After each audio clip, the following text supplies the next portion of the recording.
গৌর ভক্তবৃন্দ কি, সমস্ত গৌর ভক্তবৃন্দ কি, গৌরানন্দ।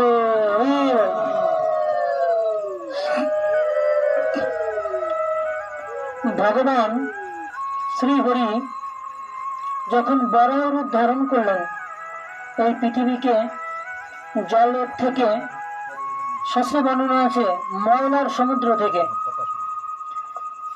দৈত্যরাজ হিরণ্যাক্ষ তিনি কি করলেন, পৃথিবীটাকে নিয়ে ময়লার সমুদ্রে রেখে দিলেন।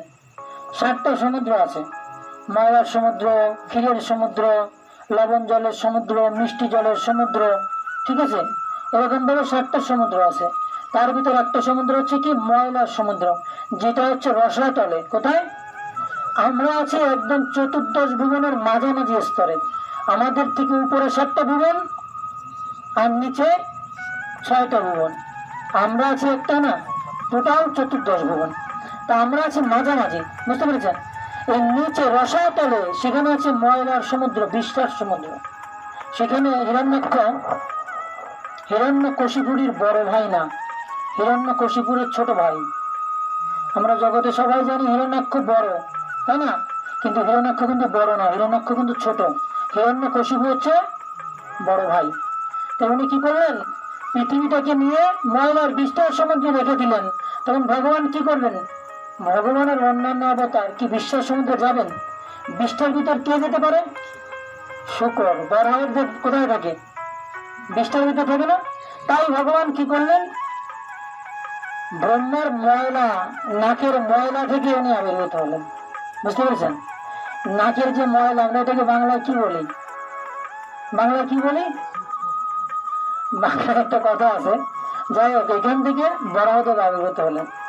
আবির্ভূত হয়ে বিষ্ঠার সমুদ্রে গেলেন। বিষ্ঠার সমুদ্রে গিয়ে পৃথিবীটাকে, যখন শুকরের যখন বয়স হয়ে যায় তখন 2-4টে দাঁত বেড়ে যায়। তা ভগবান ওই পৃথিবীটাকে তার ওই 2 দন্ত ধারণ করে উপর দিকে চলে আসলেন। যখন উপর দিকে চলে আসলেন তখন হিরণ্যাক্ষর সাথে দেখা হলো। তখন হিরণ্যাক্ষ তার সঙ্গে যুদ্ধ করলেন। তা দেবতাদের 10,000 বছর যুদ্ধ করেছিল। কত বছর? 10,000 বছর। আমাদের পৃথিবীর 1 বছর সমান দেবলোকের 1 দিন। বুঝতে পেরেছেন? কয়দিন? তাহলে 10,000 বছর মানে কত সময় পৃথিবীর? এতটা সময় হিরণ্যাক্ষ যুদ্ধ করে আর পারেনি। তখন কি করেছে ভগবান, তার ওই 2 দন্ত দ্বারা কি করলেন, হিরণ্যাক্ষকে বধ করলেন। হিরণ্যাক্ষের এরকম আশীর্বাদ ছিল, তাকে কোনো অস্ত্র দ্বারা মারা যাবে না, কোনো মানুষ তাকে মারতে পারবে না। তাই ভগবান কি করলেন, শুকর রূপ ধারণ করলেন, তার নিজের দন্ত দ্বারা কি করলেন, হিরণ্যাক্ষকে বধ করলেন। হিরণ্যাক্ষকে যখন বধ করলেন, তার বড় ভাই হিরণ্যকশিপু ক্রোধিত হয়ে গেলেন ভগবানের উপর, যে ভগবান আমার ভাইকে বধ করলো, তাহলে আমিও ভগবানকে বধ করব। এখন কিভাবে বধ করাবে, আমার কাছে তো শক্তি নেই। তাহলে গুরুদেবের কাছে গিয়েছে, গুরুদেব বলুন আমি কি করে বিষ্ণুকে পরাজিত করতে পারি। বলছে তুমি ব্রহ্মার আরাধনা করো, ব্রহ্মার কাছ থেকে অমরত্ব লাভ করলেই তুমি ভগবান বিষ্ণুকে পরাজিত করতে পারবে। তা কঠোর তপস্যা করেছে ভগবান হিরণ্যকশিপু।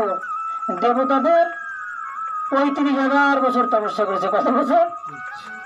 35,000। পৃথিবীতে এত কঠিন তপস্যা, এত দীর্ঘ তপস্যা আর কেউ কোনোদিন করেনি। 35,000 বছর কে তপস্যা করলেন। তপস্যা করার ফলে বিভিন্ন বর লাভ করলেন। বর লাভ করার পরে সে ভগবানের বিদ্বেষী হলেন, ভগবানকে হত্যা করবেন। এইভাবে তিনি প্রতিজ্ঞা করলেন। দৈবক্রমে তার ঔরসে জন্ম নিল এক বিষ্ণু ভক্ত। কি বিষ্ণু ভক্ত?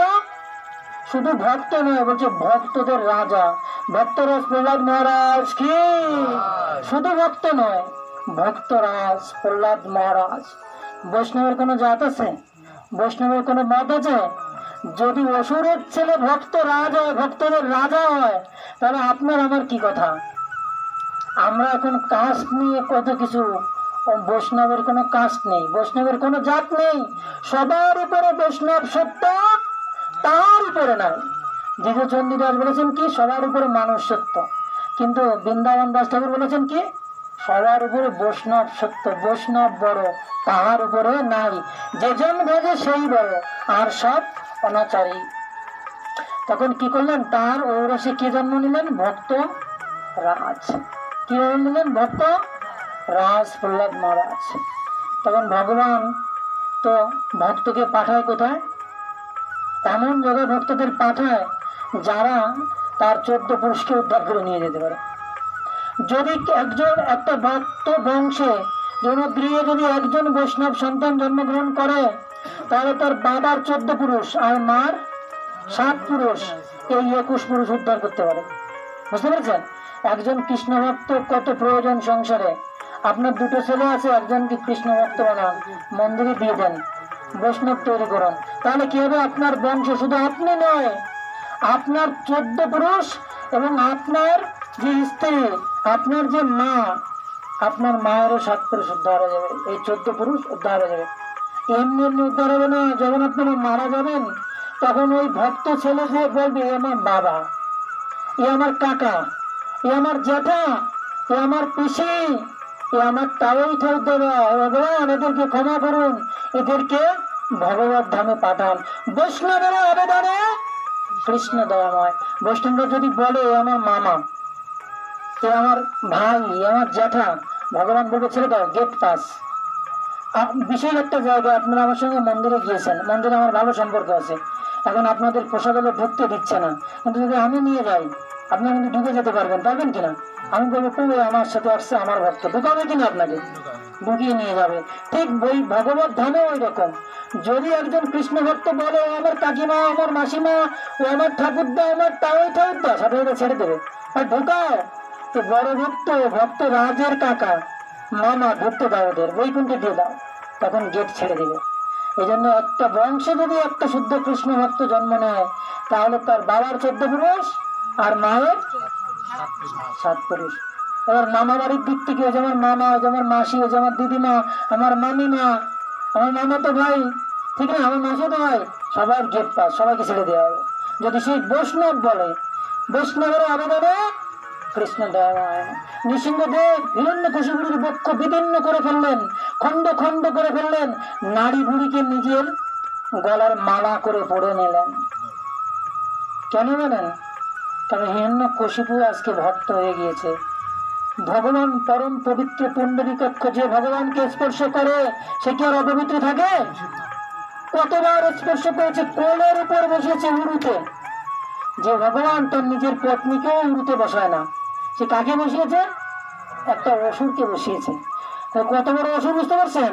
মানে কত বড় ভক্তের ভক্ত অসুর, তার নিজের নারীকে বের করে গলায় মালা ধারণ করেছে। আজকে ধারণ করে শান্ত হয়ে ভগবান যখন ফিরে যাচ্ছে, প্রহ্লাদ মহারাজ তুমি ভগবত ধামে ফিরে যাবে একদিন, তুমি আমার কাছে বর চাও।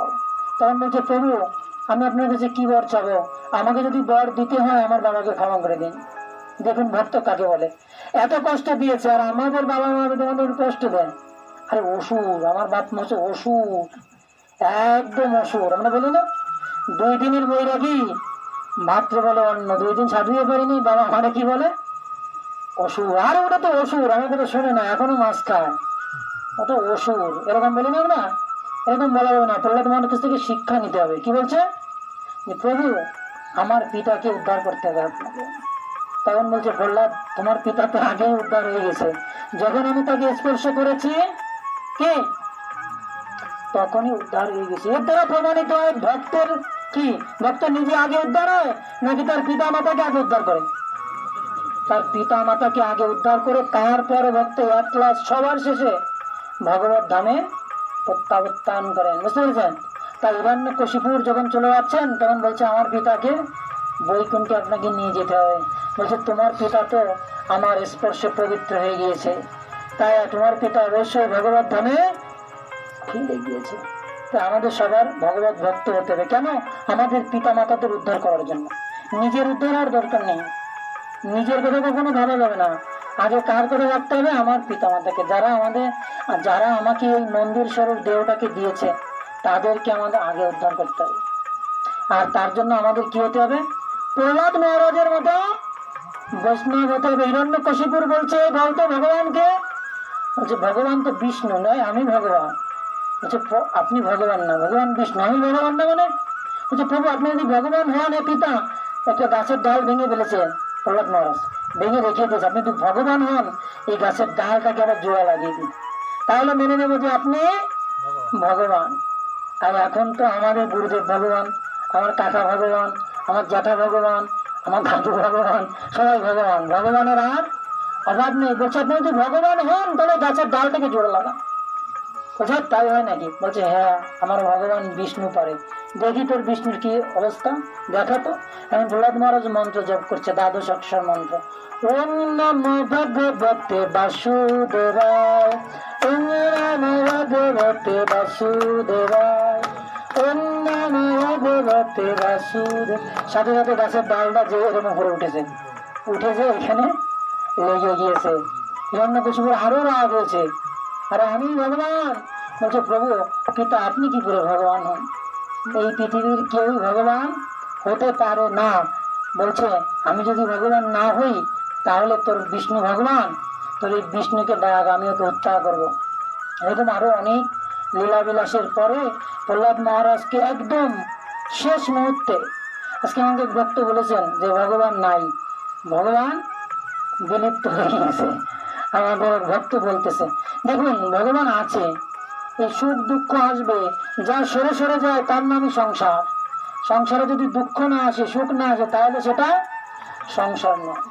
ভগবান দেখুন প্রহ্লাদ মহারাজকে একদম শেষে কতটা সহ্য করতে পারে প্রহ্লাদ মহারাজ, একদম শেষে গিয়ে ভগবান আবির্ভূত হয়েছে। ভগবান তো প্রথমেই পারতেন, একদম প্রথম যখন থেকে বিষ খেতে দিয়ে হয়েছিল তখনই তো পারতেন না, কিন্তু না, ভগবান প্রথমেই আবির্ভূত হয়েছিলেন। বিষের ভিতর ভগবান আবির্ভূত হয়েছিলেন বলে তো বিষ অমৃত হয়ে গেছিল। সর্পের দংশনে প্রহ্লাদ মারা যায়নি কেন? সর্পের দংশনে ভগবান অমৃত পুষ্প দিয়ে দিয়েছিল, তাই তো প্রহ্লাদ মহারাজ মারা যায়নি। তাই ভগবানকে যদি ডাকার মতো ডাকা হয়, ভগবান আপনার প্রথম থেকে আপনার সাথে থাকবে। হয়তো আপনি বুঝতে পারবেন না, কিন্তু আপনি সহ্য করতে করতে করতে করতে একদিন স্বয়ং ভগবান আপনার জন্য আবির্ভূত